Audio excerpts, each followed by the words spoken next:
Valerie, why are you sitting there? I don't remember inviting you. That's what she said to me when I attended Madeline's wedding. With a smug look on her face, Madeline continued, Get out of here! You unemployed loser! You want to embarrass me even more? Her words extinguished any remaining goodwill I had for her. Fine. I'll stay out of your life from now on. As I left the venue, a commotion broke out, and people rushed in. Ignoring Madeline's cries for help, I left the venue with Conrad. I'm Valerie, a freelance illustrator. Conrad, whom I married a few years ago, is currently away for work.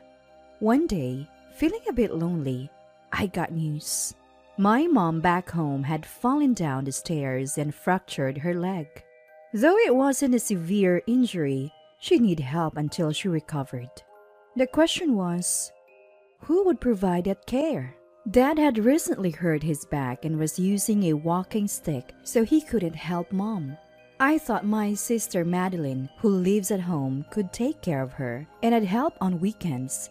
But Madeline said, It's just a fracture. She can walk. She doesn't need care. She's always been insensitive. She never lends a helping hand and often makes insensitive comments. I couldn't trust her to take care of Mom. So I decided to move back home to care for Mom while Conrad was away. My parents were thrilled, but Madeline wasn't. Why are you back? You're in the way? Every time we crossed paths in the kitchen or living room, she glared at me. Whether she's always seen me as an enemy or is jealous, I don't know. But dealing with her is a hustle, so I ignore her. Still, she continued to harass me. I took over the household chores for Mom, but Madeline complained about my cooking and even threw laundry into my room. Childish. But I said nothing. 2 weeks after I moved back home, Madeline knocked on my door.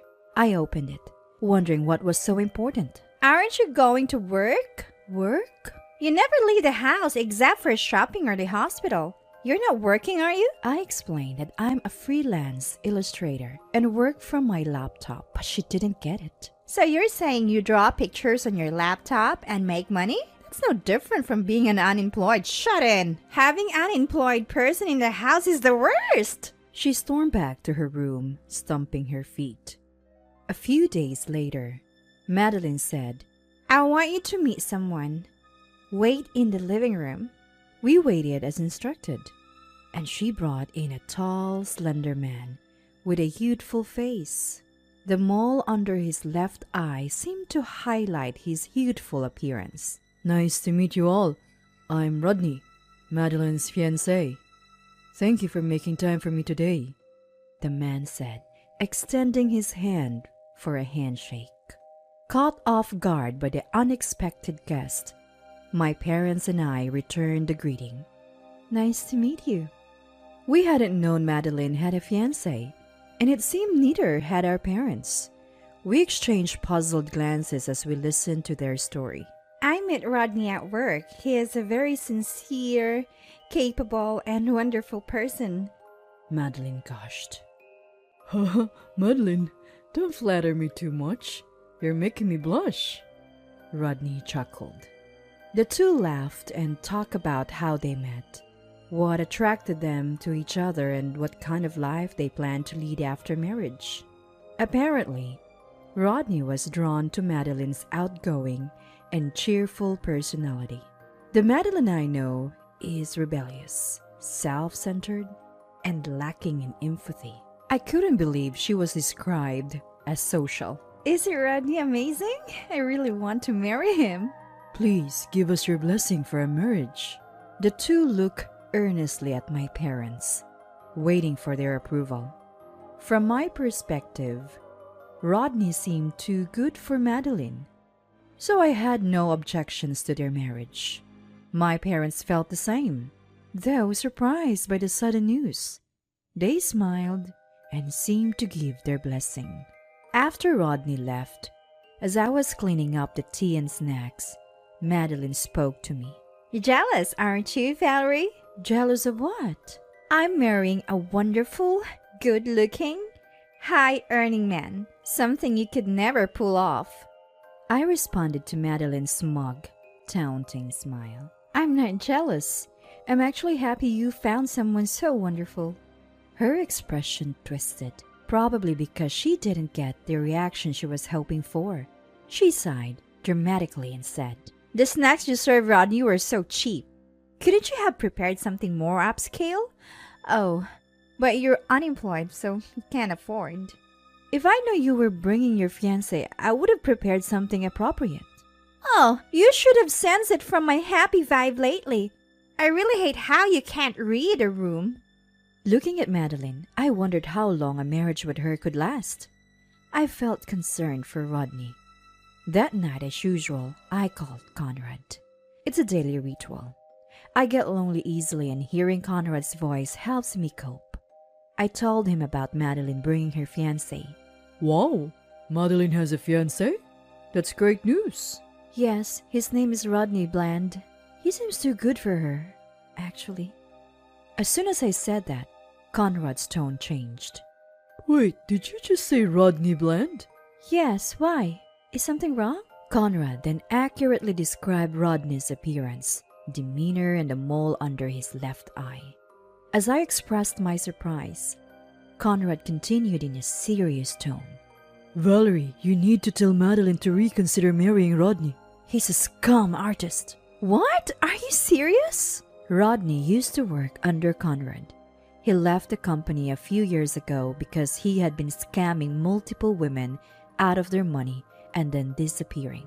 Conrad had been searching for him but couldn't find him. I stopped Conrad from contacting the women who had been scammed. Let's be sure it's him first. I'll get a photo of Rodney from Madeline and then you can confirm. All right. The next day, I asked Madeline for a photo of Rodney, saying I'd draw a caricature for their welcome board.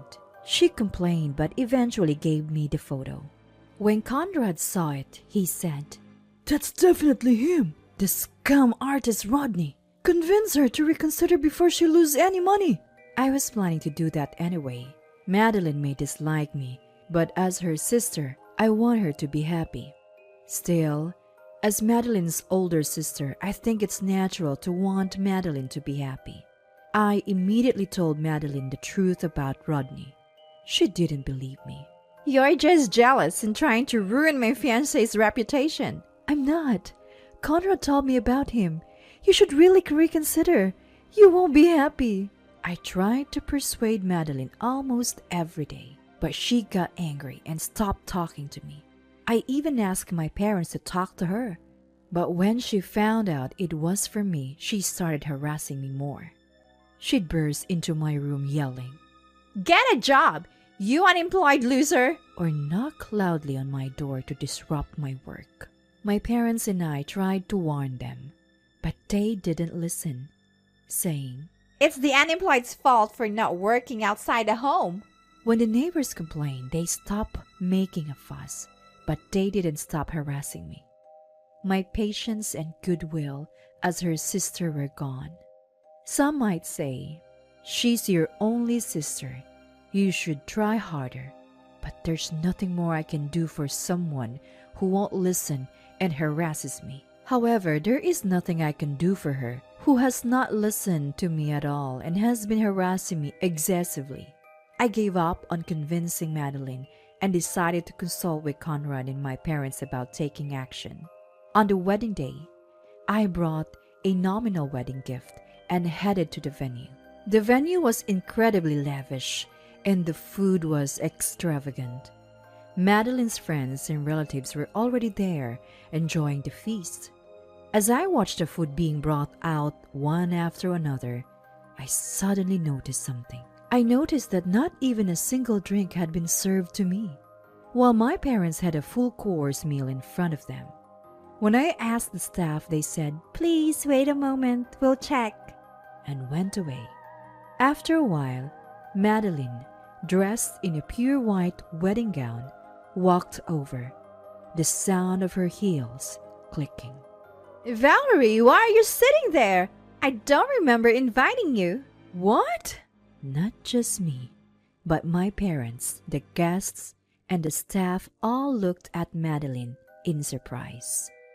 The venue that was buzzing with activity just moments ago has now gone eerily silent, and whispers fill the air. Despite being the center of negative attention, Madeline looks at me smugly. You dare show up here after insulting my fiancé? I can't believe you. Oh, you're unemployed, so you probably don't even know when you're being rude. My parents standing next to me chime in. Stop it, Madeline. This is a wedding. Ignoring them, Madeline continues to berate me. How can I have a wedding if people find out my sister is unemployed? Just leave! You're embarrassing me! I let out a deep sigh and stand up. After exchanging glances with my concerned parents, I lock eyes with Madeline. Madeline, I came here to celebrate your wedding as your sister. But clearly, you don't want that. What a shame. What? Would I be happy to be blessed by someone unemployed like you? Just go! One last thing. Are you sure you won't regret it if I leave? Because if I do, we're probably done as sisters. Cutting ties with an unemployed sister? That's perfect. Leave now. With that, any lingering affection I had for her vanished. I tell Madeline, fine, we're done. Don't contact me again. I hear Madeline arguing with our parents as I leave, but it's no longer my concern. I pull out my cell phone and call Conrad. You can come in now. No need to hold back. Got it. Conrad replies and calls out to someone. Soon after, a group of women who had been waiting outside rush into the venue. Where is Rodney Bland? Bring him out! Their angry shouts and the gasps of the surprised guests reach me outside. Moments later, the door bursts open and Rodney, the groom, dashes out. Sweating profusely, he tries to run away but is caught by Conrad, who had been waiting near the door. Got you, Rodney. You're not getting away. Whoa, Conrad, what are you doing here? A furious Madeline and a group of women rush over to the stunned Rodney. Ruined our wedding! Get away from me, fiancé! As Madeline launches at Conrad, I grab her arm to stop her. She turns around, surprised at first, but then her face contorts in rage and she grabs my collar. This is your doing, isn't it? You're the worst kind of person! I told you multiple times to reconsider this marriage, didn't I? You chose not to listen.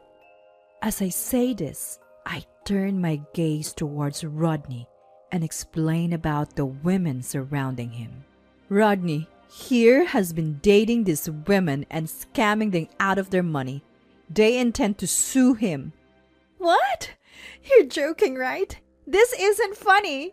Madeline looks at Rodney, who's being restrained by Conrad.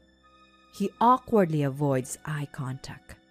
Seeing this, Madeline mutters, You can't be serious, Rodney. And he looks down, visibly shaken. Rodney, with a forced smile, addresses the women surrounding him. Why go through the hustle of suing? Let's settle this. I'm marrying a wealthy woman. I can pay you off. Right, Madeline? Wealthy? Me?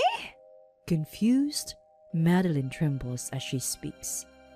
I don't have that kind of money. What? I lied about being wealthy so I can't pay any settlement or severance. What? Then what about the $20,000 you've been giving me? That was for our wedding. You said to leave it to you, so I did. You didn't spend it, did you? I blew through that $20,000 in a day. What? Are you kidding me? Give it back! My $20,000! Everyone present is dumbfounded by their exchange. Rodney, who scammed women for money, and Madeline, who lied about being wealthy to marry him. Maybe they're a match made in heaven. The guests, who had gathered upon hearing the commotion, react in various ways, some whispering, others watching in disbelief. After arguing with Rodney for a while, Madeline notices the attention and starts yelling. What are you looking at? Leave! The wedding is over! Just leave your wedding gifts and go! She orders the staff to remove the guests, then rushes over to me. Valerie, you were right. If I had listened to you, I wouldn't be in this mess. I'm sorry. Please help me. Her demeanor doesn't suggest she's truly sorry. She's just trying to salvage the situation. Conrad, who has returned to my side, silently shakes his head. I nod in agreement, shake off her hand, and say, I told you we're done. We're strangers now. I won't help you. What? What are you saying, Valerie? You're abandoning your only sister? I don't have a sister anymore. Goodbye, and let's never cross paths again. Wait! Valerie! Valerie! Ignoring Madeline's calls, Conrad and I leave the venue. Later, I hear from my parents about Madeline and Rodney. Madeline was disowned and kicked out of the family home. She moved in with Rodney since they were already legally married. Rodney, who was sued by the women, had to take out loans to pay them off. Their marriage fell apart due to financial strain, and they divorced. Both are now destitute. About 6 months after Madeline's wedding, my mom's fracture healed and life returned to normal. My remote assignment ended, and I returned home, occasionally visiting my parents. A year later, Conrad and I were blessed with a child. With help from our parents, we're living happily with our new family.